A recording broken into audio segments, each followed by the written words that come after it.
The main cause for today's demand is in the low mortgage rates. Oh, so we finally get to this 5 minutes and 23 seconds later. So let's just basically try to scare the heck out of people for the first 5 minutes of this video. Hey guys, Bryson here, and welcome back to the show. Now guys, today, I hate these videos, honestly. Can I just be real? I'm just gonna be real. I really don't like these videos, but in reality, I gotta do them, right? Because it's a part of my job too. But all these clickbait videos, like, oh my gosh, is the US having another housing crash? Is stock market about to crash? Oh my gosh, things are going red, everything's going bad. Oh my gosh, scream, scream, scream. I hate those videos. I'm just gonna be real, okay? However, I gotta watch them. All right, so today we're gonna be basically reacting to this video right here.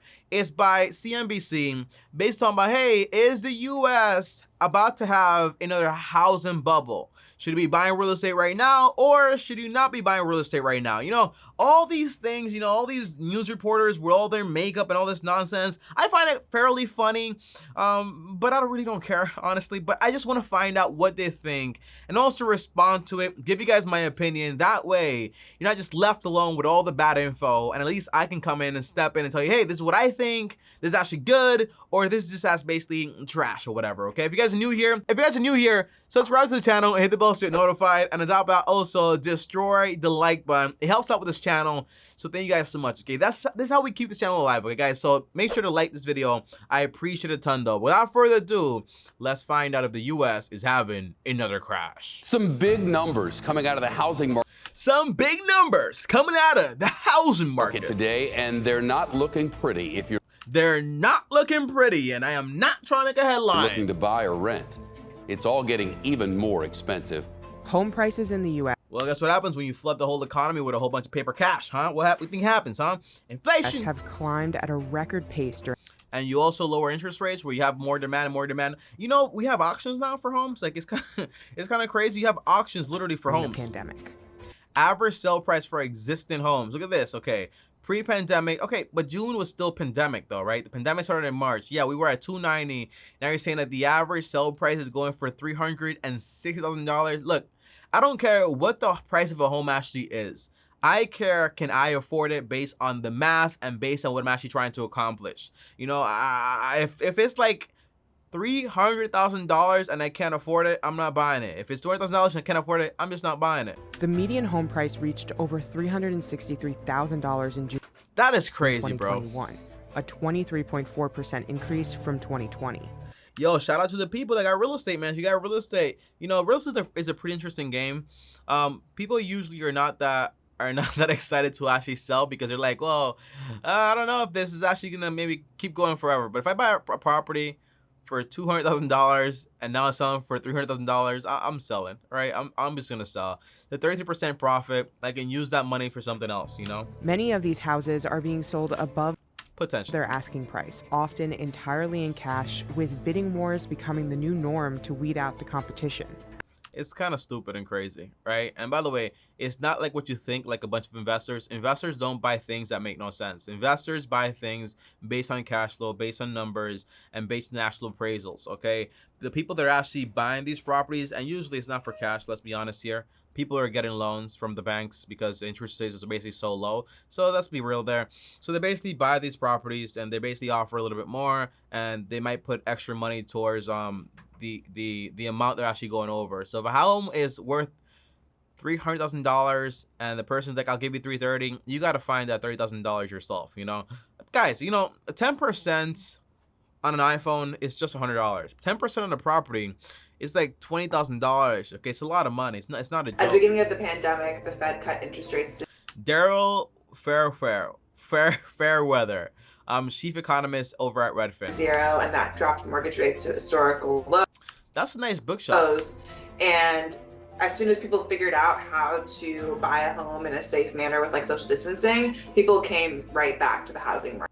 Imagine people buying homes. People didn't come back to buying homes because of the pandemic or social distances. People came back to buy homes because interest rates were so low and there was so much money flooding the economy. And then you had, for example, a lot of demand, especially because you couldn't get the parts or, for example, the inventory to then go ahead and manufacture your home at an appropriate pace. So then you had, for example, a lack of new homes, and now you had a bunch of demand, for example, put on, for example, used properties, right? That's what happened there. It wasn't like the pandemic. It's because basically it flooded the economy with money, lowered interest rates, which makes it easier for people to actually afford these things. And then on top of that, the lack of new manufactured homes. Market. So you can see in just basically Frank Nothak, chief economist at CoreLogic. the last 15 months or so, we've seen a dramatic acceleration in home price growth.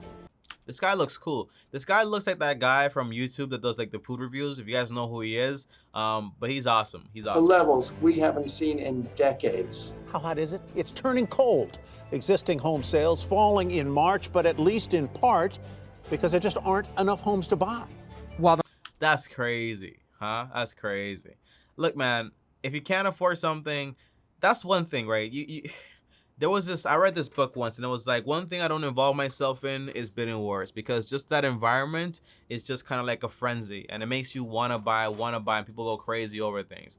I'm not going to put extra money towards something that is not worth it. Just don't. While the do market it. has cooled down considerably in June compared to its peak, fears of a housing bubble are becoming prevalent among many homeowners. I think it was sticker shock. I think a lot of people got in there and said, I just can't afford this. And that's why home sales came down. Almost every conversation that You hear all these different opinions, guys. So the guy says, well, the only reason it actually turned down is because basically not enough inventory. Well, it's actually because I just can't afford this. That's why I'm not buying this home. Americans buy stuff they can't afford all the time.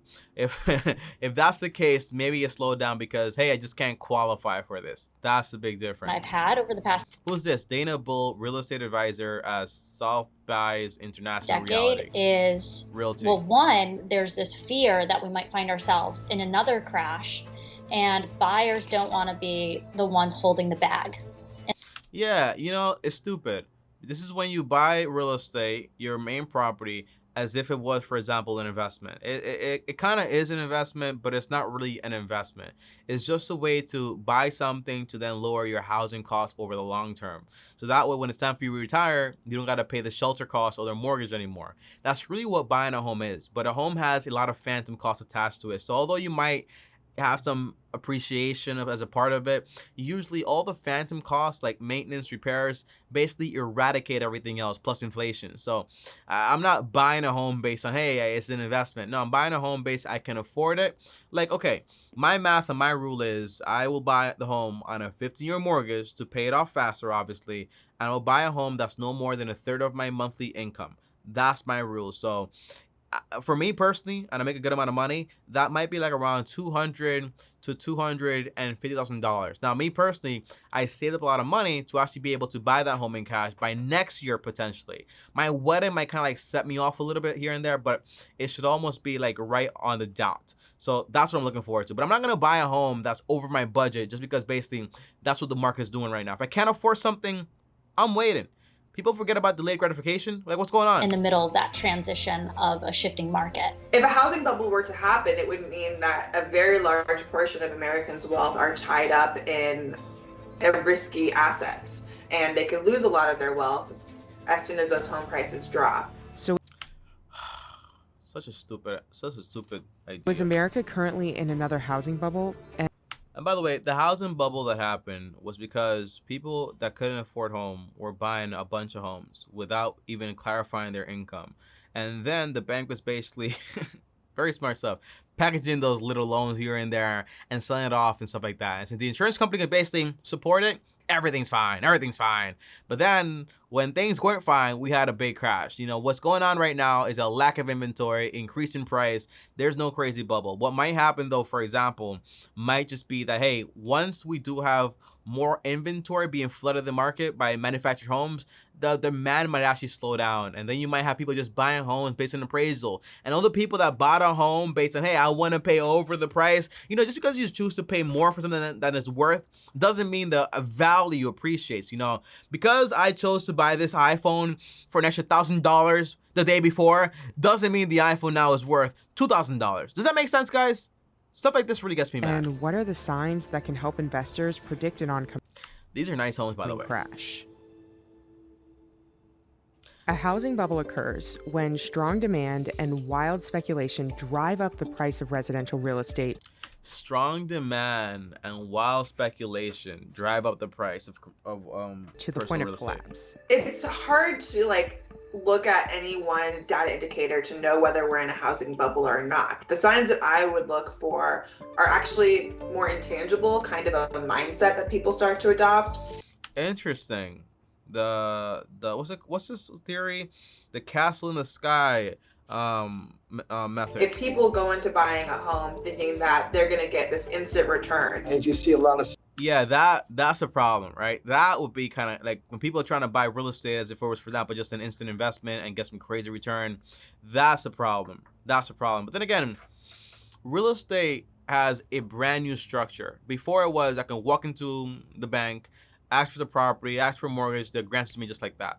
But today, they have to basically make sure you can actually afford it. They do underwriting on you. You have to have a job. They verify all your income. You can't just get a bunch of properties if you can't afford it. So it's not like that. You can't just make a bunch of... My point is that only qualified people that can actually buy these homes are actually going to get these homes. It's not like how it used to be. You know, that's my point. speculators in the market bidding up prices. If you see a lot of people or home buyers buying homes with no money down or very little money down. Oh, we have that. You guys forgot about that? All the grants that were issued out. Oh, hey, buy this home, you get $35,000. You guys forgot about that? Again, people, I feel like people forget things, you know? The whole thing is that our whole economy closed down completely. Like, we shut down. You guys forgot about that? So then what happened was the government tried to stimulate the economy by lowering the interest rates and flooding the whole economy with a bunch of money, right? So then people use that money and use those benefits of lowered interest rates and all of those grants to basically go ahead and buy homes, right? It's not like they're buying things based on investment factors. They're buying things because basically only now they're actually able to afford it based on all the new factors. And that's exactly what we needed for the economy in order to kind of like make the economy not really slow down that crazy and have the country go through a recession equals depression pretty soon, right? People forget about this stuff. Those are some telltale signs. If you see credit too easy, Is this guy reading off a teleprompter? then that can be a telltale sign as well. If a bubble is left unchecked, supply See, guys, these are the manufactured will homes. continue to rise in order to meet the strong demand, and prices will climb beyond a reasonable amount. No, that's not how things work. That's not how things work. Fusion 54, you can have it all priced at $600,000.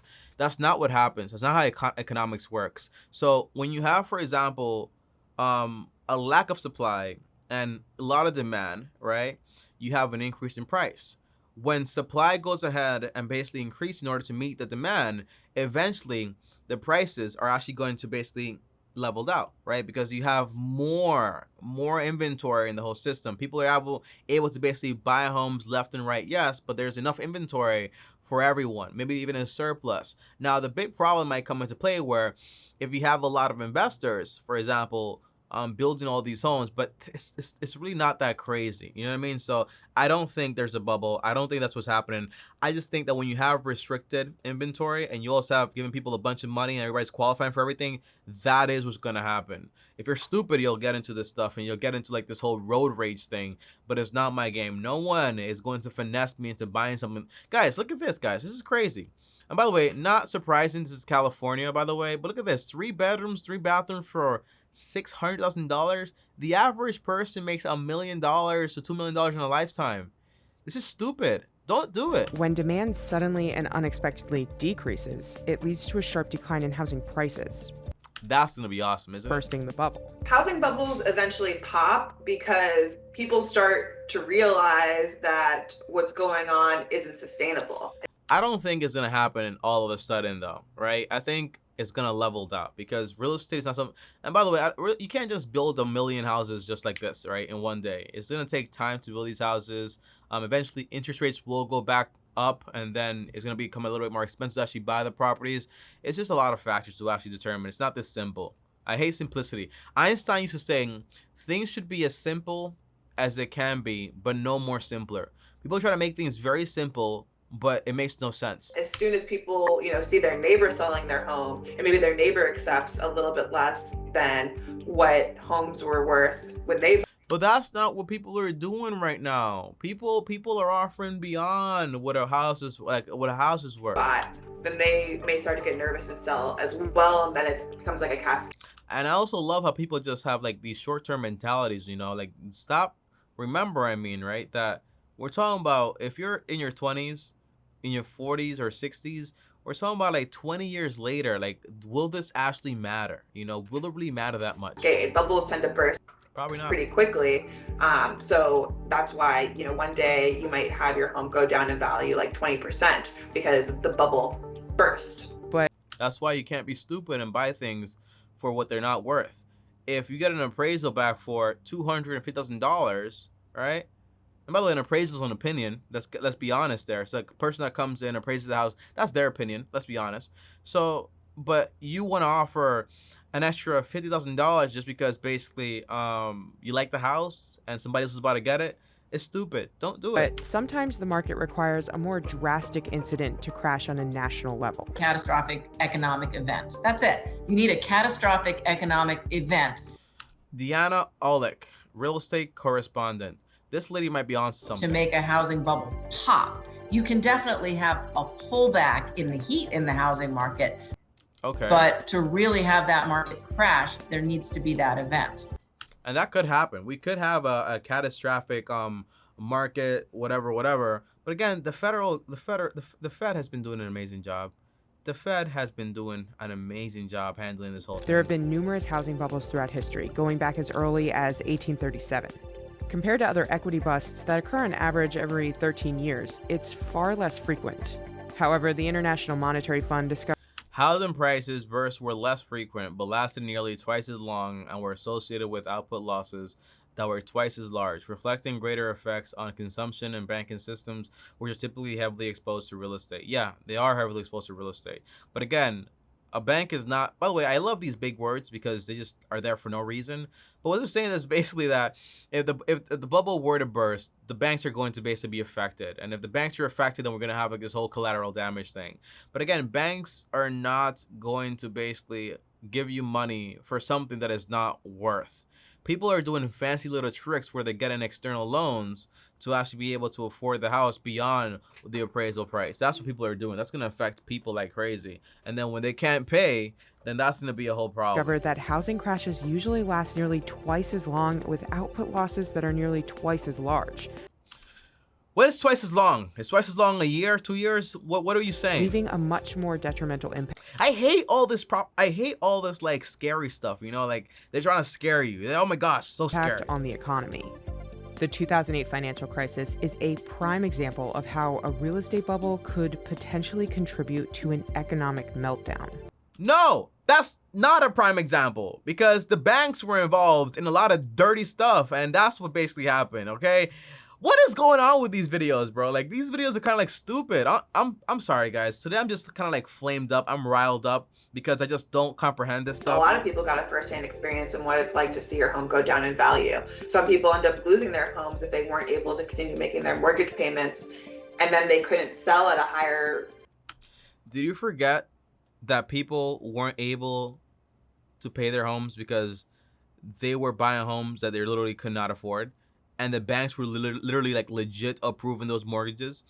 It's like no debt to income ratio, no credit score, no income checks, all those factors. And the banks were doing this because basically they were able to sell off those mortgages to somebody else and then package them out and make them like, oh, a little less risky by mixing them in with the good loans and the bad loans and then having the insurance companies take the hit. It was a big collateral. That is not a financial system today. Like, what is going on here? Like, all this little like scary stuff is stupid because if you know what's actually going on, don't be scared by this stuff, guys. I promise. Value than what they bought it for, so they would end up having to take the loss themselves or end up in foreclosure. So if somebody bought a home on a 15-year mortgage, only a third of their income, none of this would have happened. Let's just be real, right? And it wouldn't have happened. And this is why I like Dave Ramsey to a certain extent because he has a great system too. His system is 1/4 of your monthly income. My system is like 1/3, which is a little higher.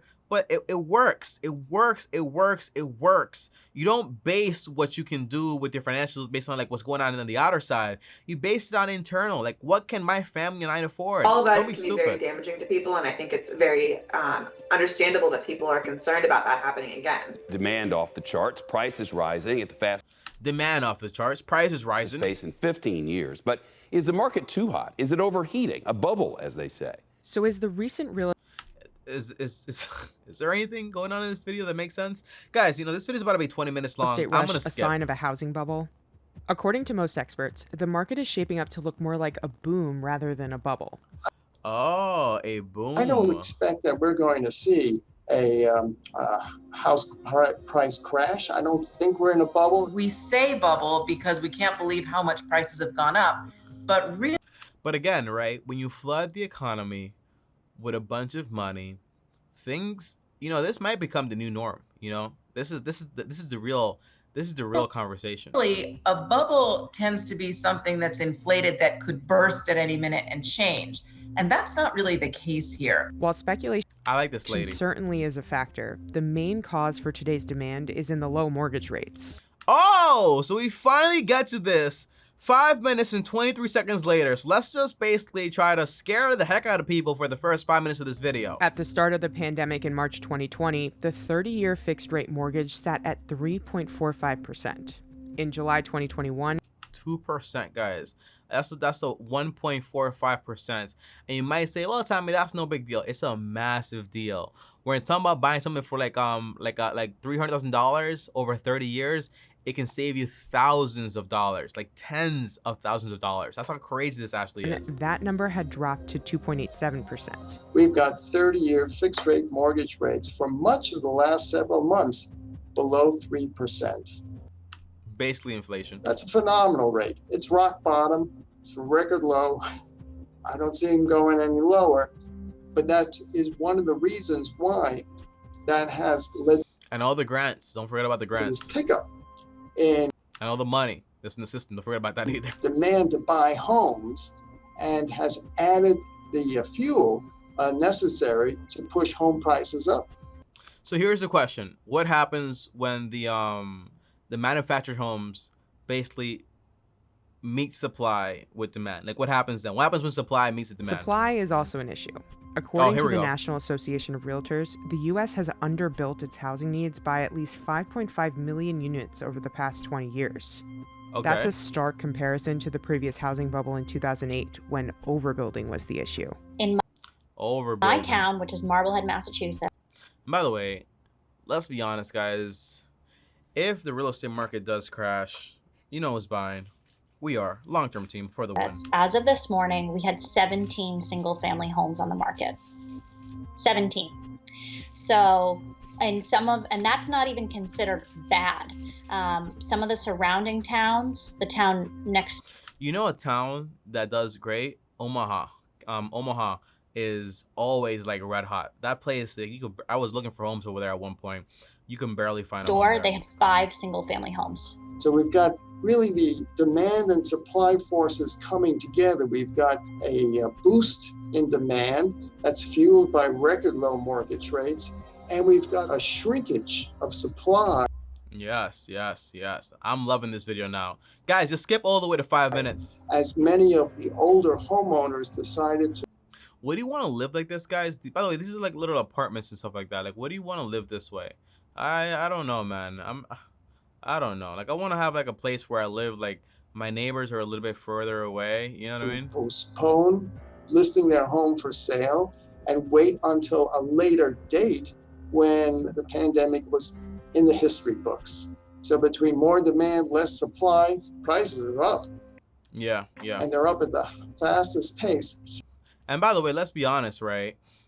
Is this a bad thing that prices are up? The answer is not really, right? When you consider it, it's kind of like the same thing with the car industry right now. Used cars, for the first time in a long time, have basically gone up in price also. And it's all the convenience factor. If I have a used home for sale and you want to buy this right now, you can buy it, but I have 10 other offers. If you want to buy, you got to offer me more.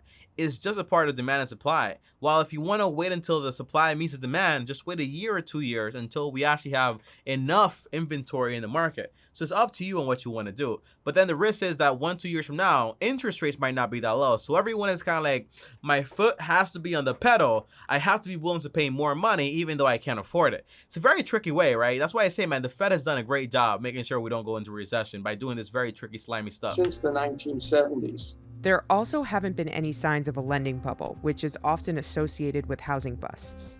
And again, right, we don't have that anymore because like it's not that easy to qualify for a mortgage anymore. Like it's very scrupulous, okay?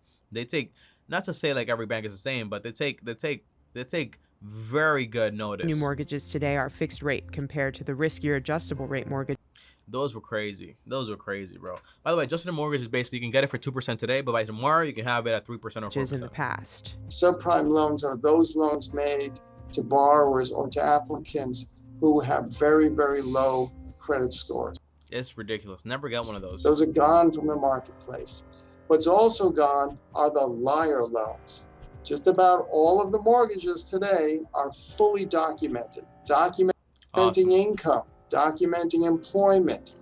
Guys, did I not just say this in the first 5-minute rant of this video? Did I not say all this stuff already? Documenting financial assets so that both the borrower and the lender have some assurance that the borrower has the financial capability to manage that mortgage loan over time.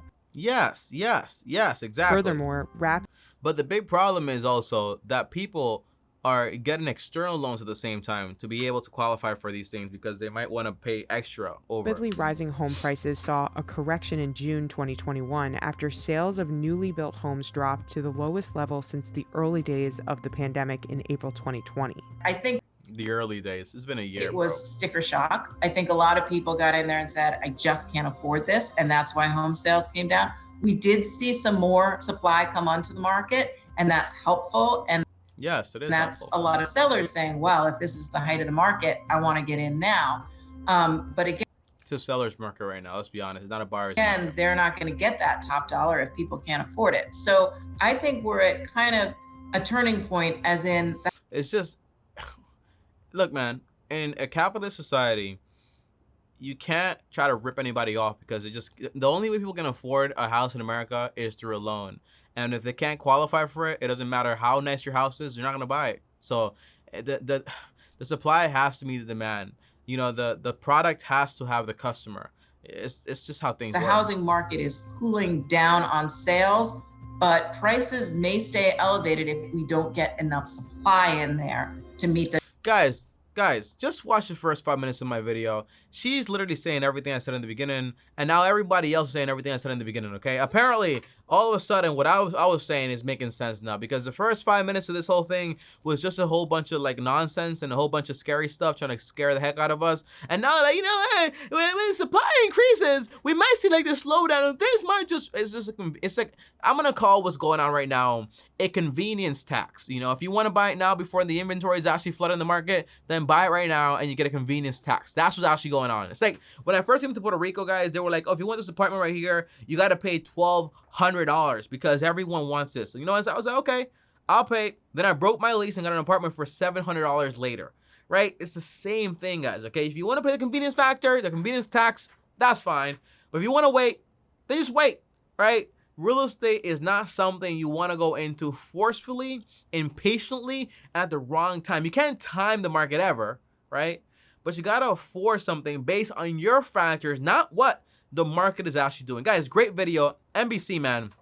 You guys do a great job. Or CNBC. You guys do a great job with all this scary stuff, man. You guys had me scared. You know, I thought all these people in this whole thing were dummies, you know, with all these big titles and stuff like that. I thought they were dummies, but in reality, they're not dummies. So I'm going to go ahead and give this video a like because you guys did an incredible job. So just watch beyond 5 minutes. If you guys want to watch this whole video, watch the other 5 minutes of this video, guys, and tell me, did they say exactly what I said? Okay, just let me know. Maybe I'm right, maybe I'm not. Pretty sure I'm right. Okay, guys, I'll see you guys tomorrow. Thanks for watching. As always, like, subscribe, hit the bell to get notified. Are you gonna wait to buy real estate? Are you planning on buying real estate? Comment down below, let me know. And as always, if you want to call me directly. It's free. The link is down below. Schedule a call with me today for free. Or just send me a DM on Instagram at Tommy Bryson. It's my only Instagram, so don't go texting a scammer out there, because that's not me. I don't ask for money, I don't ask for BTC or anything whatsoever.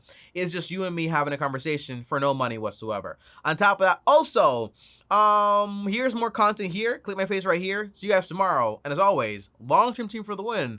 Peace out.